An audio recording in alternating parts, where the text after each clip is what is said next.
Au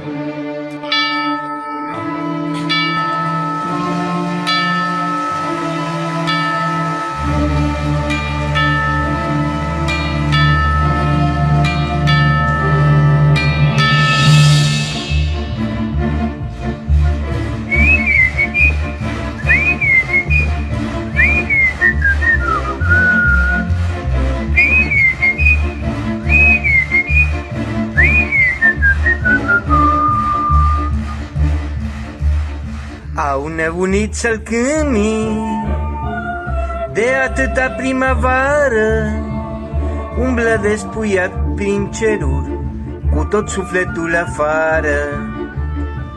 Și le-au scos de dimineață, alb și încărcat de rouă, cu mires metar de ceruri, smulse dintr-o taina nouă. Au nebunit sălcâmii și cu voala lor odată s-a întâmplat ceva, îmi pare, și cu lumea asta toată.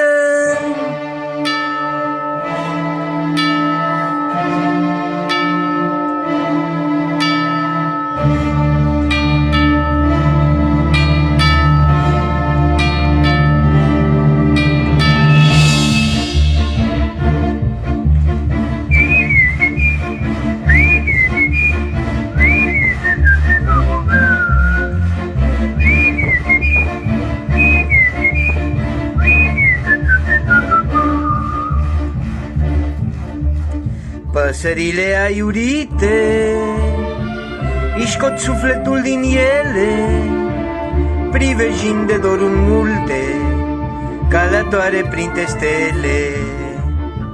S-a îmbătat pădurea verde, nu mai e așa de calmă, ține lunga lunguiață ca pe o inimă în palmă. Nu-mi sufletul cum iese în haotice cuvinte. Au nebunit sălcâmii și tu vrei să fiu cu minte. Au nebunit sălcâmii și tu vrei să fiu cu minte.